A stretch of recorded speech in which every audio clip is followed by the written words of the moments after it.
नमस्कार मैत्रिणींनो, रामकृष्ण हरी. तर उद्यापासून आषाढ महिना सुरू होतोय आणि सगळीकडे वातावरण कसं विठ्ठलमय झालेलं आहे. सगळीकडे टाळ मृदुंग आणि वारी, पालखी सगळं वातावरण एकदम भारी झालेलं आहे. एक एनर्जी तयार होते जेव्हा ह्या पालखी वगैरे वारी निघते तेव्हा. तर मैत्रिणींनो, ह्या आषाढ महिन्यात आवर्जून काढाव्या अशा छान-छान रांगोळ्या मी आज तुमच्यासाठी घेऊन आलेली आहे. एक स्पेशल व्हिडिओ आहे आजचा. तर व्हिडिओ शेवटपर्यंत नक्की बघा. तुम्हाला नक्कीच ह्या रांगोळ्या आवडतील. तुम्ही ह्या रांगोळ्या देवघरासमोर काढू शकतात. एकदम छान दिसणार आहे आणि तुम्हाला जमतील अशाच पद्धतीने मी तुम्हाला काढून दाखवलेलं आहे. जास्त काहीच अवघड नाही, कलर पण जास्त वापरले नाही. आपण असेच 2-3 अजून व्हिडिओ घेऊन येणार आहोत. आषाढ महिना विशेष म्हणजे आषाढ महिन्यात रांगोळ्या काढण्यासाठी आणि आषाढी एकादशीसाठी. तर आजच्या ज्या रांगोळ्या एकदम सोप्या-सोप्या आहेत. कमी कलरमध्येच काढल्या आणि छोट्या-छोट्यात आहेत. तर नक्की ह्या रांगोळ्या तुम्ही तुमच्या देवघरासमोर ट्राय करा आणि जर तुम्हाला ह्या रांगोळ्या दारासमोरही काढायच्या असतील, तुम्ही काढू शकतात. काहीच हरकत नाही. फक्त एका गोष्टीचं लक्षात ठेवा, की कुणाचा पाय पडणार नाही अशा ठिकाणी ही रांगोळी काढा. कारण की यामध्ये आपण पवित्र शुभ चिन्हांचा वापर केलेला आहे या रांगोळ्यांमध्ये.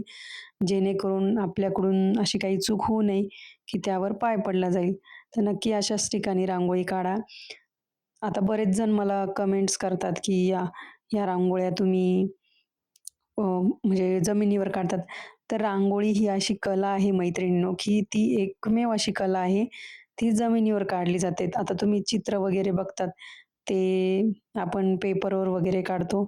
तसंच रांगोळी अशी कला आहे, की ती जमिनीवर काढली जाते. त्यामुळे तुम्ही बघितलं पण असेल, जे मोठे-मोठे रांगोळीचे कलाकार आहे, वारीमध्ये रांगोळ्या काढतात.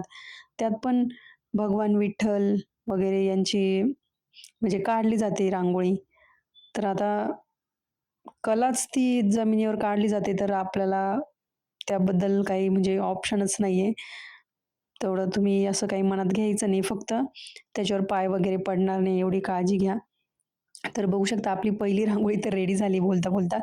या रांगोळीमध्ये आपण जो विठ्ठलाला टिळा लावला जातो, त्याची काढलेली रांगोळी.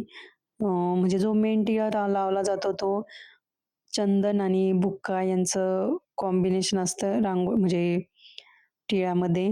तर आपण त्याच प्रकारे अशा रांगोळीमध्ये साकार केलेला आहे. काळा कलर आणि वेगवेगळे कलर वापरले. एका ह्याच्यात पिवळा, एका ह्याच्यात हळदी कलर असे वेगवेगळे कलर वापरून हे टिळा काढलेला आहे. तर ही दुसरी रांगोळी आपली रेडी झालेली आहे. खूप सुंदर रांगोळी आहे. नक्की ट्राय करा. व्हिडिओ शेवटपर्यंत नक्की बघा आणि एकदम मनापासून बघा. खूप विचार करून मी ह्या रांगोळ्या तयार केलेल्या आहेत मैत्रिणींनो. पुढची रांगोळी पण आपण त्याच प्रकारे काढली. यामध्ये बघा कशाप्रकारे मी तुम्हाला सोप्या पद्धतीने टिळा कसा काढायचा, म्हणजे काही जास्त वाकडा-तिकडा न करता. आधी बांगडीचा वापर करून आपण त्या रांगोळी फिलरच्या मदतीने कलर टाकून घेतला. नंतर 2 पट्ट्या आपण अशा क्रॉसमध्ये ठेवल्या. कारण आपल्याला असा आकार काढायचा होता टिळ्यासारखा आणि नंतर पुन्हा पट्टीच्या मदतीने त्याला थोडा व्यवस्थित शेप देऊन घेतला आणि ह्या रांगोळीमध्ये आपण हातांच्याच मदतीने विठ्ठल नाव काढतो आहोत. तर तुम्हाला जर बॉटलच्या किंवा जे अक्षरलेखन टूल्स असतात त्याच्या मदतीने जमत असेल, तर तुम्ही त्याच्या मदतीने पण हे नाव काढू शकतात. यामध्ये आपण पुन्हा एकदा एक लेयर म्हणजे पुन्हा एकदा एक बॉर्डर केली त्याची थोडं जाडसर दिसण्यासाठी आणि असं इथे आपल्याला टाळ काढायचे आहेत. त्यासाठी आपण असा आकार काढून घेतला आहे. एकदम सोप्या आणि तुम्हाला जमतील अशाच रांगोळ्या आहेत. काहीच अवघड नाहीये. तुम्ही आता ह्या 7 रांगोळ्या आहेत, तर उद्यापासून 7 दिवस या रांगोळ्या नक्की ट्राय करा. एक-एक दिवस तुम्ही ठरवून ठेवा. ह्या दिवशी ही रांगोळी काढायची, त्या दिवशी ती. आणि असं नाही की मैत्रिणींनो, की ही रांगोळी तुम्ही फक्त आषाढ महिन्यापुरताच काढली पाहिजे. तर नंतरही कधी देवघरासमोर तुम्हाला वाटलं ह्या रांगोळ्या काढाव्या, तर नक्की काढा आणि हे व्हिडिओ सेव्ह करून ठेवा. सेव्ह करायची तशी गरज नाही कारण की व्हिडिओ आपल्या चॅनलवरच राहील. पण तुम्हाला जर वाटलं सेव्ह म्हणजे वाटलं तर करून ठेवा आणि तुम्ही आपल्या ज्या एकादशी वगैरे येतात महिन्यातल्या, तेव्हाही ह्या रांगोळ्या ट्राय करू शकतात. तर पुढचा हा जो तिलक आहे, हा आहे जे आपले वारकरी असतात, ते जे लावतात त्यांच्या कपाळाला, तो आपण काढलेला आहे यामध्ये. एकदम सोप्या पद्धतीने काढला, असा यू आकार काढून घेतला आणि त्याला त्यामध्ये केशरी आणि काळ्या कलरमध्ये 2 मोठे-मोठे टिपके देऊन घेतलेले आहेत आणि साइडने आपण अशी डिझाइन काढतोय नेहमीसारखीच आपली. तर मैत्रिणींनो, खरंच वारी हे एक खूप म्हणजे एकदम पवित्र परंपरा आहे, जी ज्ञानेश्वर माऊली आणि तुकाराम महाराजांच्या काळापासून सुरू आहे. तर अजूनही ती परंपरा अशीच चालू आहे आणि भविष्यातही अशीच राहो, ही म्हणजे राहीलच ती, त्याबद्दल काही प्रश्नच नाहीये. तर मलाही कधी-कधी इच्छा होते वारीला जायची, पण अजून ती वेळ आलेली नाहीये. कारण की जेव्हा आपल्याला देव बोलवतात दर्शनाला, तेव्हाच ती वेळ येते असं मला वाटतं. तर नक्कीच ती वेळ लवकर येवो आणि माझी पण ही इच्छा पूर्ण हो. तर मैत्रिणींनो, तुम्ही बघितलं असेल वारीमध्ये बऱ्याच आपल्या माऊली असतात, त्या डोक्यावर तुळशी वृंदावन घेऊन पंढरपूरला जातात. तर ते तुळशीला पण खूप महत्त्व आहे यामध्ये. त्यामुळे आपण ही रांगोळी तुळशीची काढतो आहोत. तर यामध्ये बघा, तुळस एकदम सिंपल काढली, जास्त काहीच अवघड नाहीये. कारण की आपण फक्त सफेद कलर वापरूनच या रांगोळ्या काढलेल्या आहेत. आपण एकदम जास्त कलर वापरून पण रांगोळ्या बघणार आहोत, पण नंतर-नंतर जेव्हा आपली आषाढी एकादशी जवळ येईल तेव्हा काढूयात. तर एकदम साध्या-साध्याच काढल्या आहेत. तुळस काढली आपण, खालचा जो भाग आहे तुळशीचा तो आणि त्यामध्ये पण एक तिळा काढून घेतला आणि यामध्ये आपण सफेद कलरमध्येच तुळशीचे जे पानं वगैरे, पानं तर आपण हिरव्या कलरमध्येच काढली, जी दांडी असते तुळशीची ती सफेद कलरमध्ये काढली. तुम्ही त्याला चॉकलेटी वगैरे कलर वापरून पण काढू शकतात, काहीच हरकत नाही.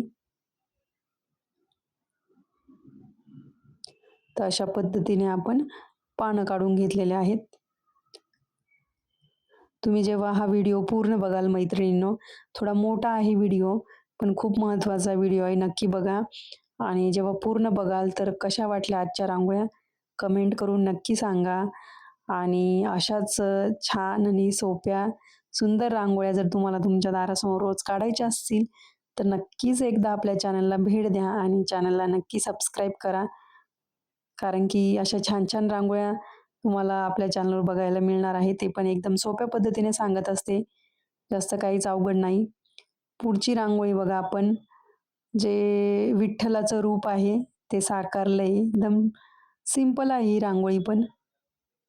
तर अशा पद्धतीने आपण यू आकार काढून घेतलाय असा म्हणजे चेहऱ्याचा आणि दोन्ही साईडला विठ्ठलाचे कान काढून घेतलेत आणि वरती जो मुकुट आहे तो काढण्याचा आता प्रयत्न करतोय आपण आणि आतमध्ये आपण जो विठ्ठलाचा टिळा आहे तो काढतो आहोत. एकदम तो तुम्ही तो टिळा बघितला असेल, मी एकदम वेगवेगळ्या पद्धतीने तुम्हाला काढून दाखवले. तुम्ही पण त्या पद्धतीने ट्राय करा. एका ह्याच्यामध्ये आपण बांगडीचा वापर केला आहे. 2-3 ह्याच्यामध्ये आपण झाकणाच्या मदतीने ती रांगोळी काढलेली म्हणजे टिळा काढण्याचा प्रयत्न केला. जेणेकरून एकदम परफेक्ट यावी ती रांगोळी. आणि तुम्ही बघितलं असेल वारीमध्ये बरेच असे ध्वज, पताका घेऊन आपले वारकरी पंढरपूरला जातात. तर ह्या रांगोळीमध्ये आपण दोन्ही साईडला असे 2 ध्वज काढतोय म्हणजे झेंडे काढतो आहोत. तर त्यासाठी जी झेंड्याची जी काठी असते ती आपण ब्राऊन कलर म्हणजे चॉकलेटी कलरमध्ये काढली. तुम्ही दुसरा पण कलर वापरू शकता. हे खालचा जो ग्रेनाइट आहे ते ब्लॅक कलरचा असल्यामुळे उठून दिसत नाहीये. पण तुम्ही जर समजा असं कडप्प्यावरच काढत असाल ग्रेनाइटवर तर तुम्ही पिवळा कलरही वापरू शकतात आणि झेंड्याला असा भगवा कलर द्यायचा.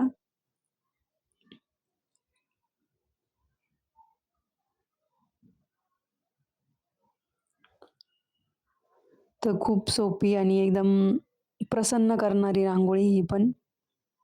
तर अशाच प्रसन्न करणाऱ्या रांगोळ्या तुम्ही पूर्ण आषाढ महिन्यामध्ये काढा मैत्रिणींनो. खूप छान वाटेल मला, म्हणजे तुम्ही जर ह्या रांगोळ्या ट्राय केल्या तर. कारण की खूप असा विचार करून या रांगोळ्या मी तयार केलेल्या आहेत.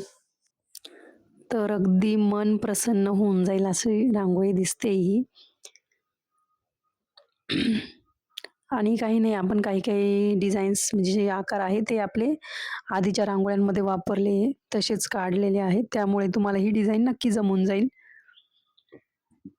पुढची रांगोळी आणि आजच्या भागातली शेवटची रांगोळी. तर आपण सगळ्या रांगोळ्यांमध्ये विठ्ठलांचंच म्हणजे विठ्ठलांशी जे निगडीत आहे, त्या रांगोळ्या काढल्यात. तर विठ्ठल हे रखुमाईशिवाय म्हणजे आपल्या माऊलींशिवाय अपूर्ण आहेत. तर ही रांगोळी त्यांच्यासाठी विठ्ठल रखुमाई असं नाव काढून घेतलंय आपण. एकदम सोप्या पद्धतीनेच काढलंय. तुम्ही पण काढू शकतात, काहीच अवघड नाही काढायला. जसं आपण पेननी वहीवर लिहितो त्या पद्धतीनेच काढायचंय.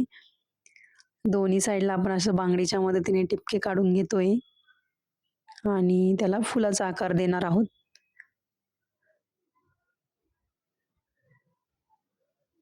विठ्ठल हे रखुमाईशिवाय अपूर्णच आहे असं मला वाटतं. तर नक्कीच ही पण रांगोळी तुम्ही ट्राय करा. आणि ह्या सर्व रांगोळ्या आपल्या विठ्ठल रखुमाईसाठी समर्पित आहे. म्हणजे आपली एक छोटीशी सेवा म्हणून ह्या रांगोळ्या त्यांच्यासाठी काढल्यात आपण असं समजा. आणि नक्की तुम्ही ट्राय करा. खूप छान दिसणार आहे. अशाच अजून काही डिझाईन्स आपण बघणार आहोत येणाऱ्या व्हिडिओमध्ये. थोडा गॅप वगैरे घेऊन काढू वाटलंच तर. कारण की ह्या 7 रांगोळ्या म्हटल्यावर तुम्ही 7 दिवस या रांगोळ्या ट्राय करू शकतात. फूल काढलं आणि वेली काढल्या बाजूनी, काहीच अवघड नाहीये. तर मैत्रिणींनो, आजच्या रांगोळ्या कशा वाटल्या कमेंट करून नक्की सांगा. भेटूया अशाच सोप्या, सुंदर, झटपट होणाऱ्या रांगोळ्यांसाठी. तोपर्यंत रांगोळीची प्रॅक्टिस करा, दारासमोर रांगोळी काढा.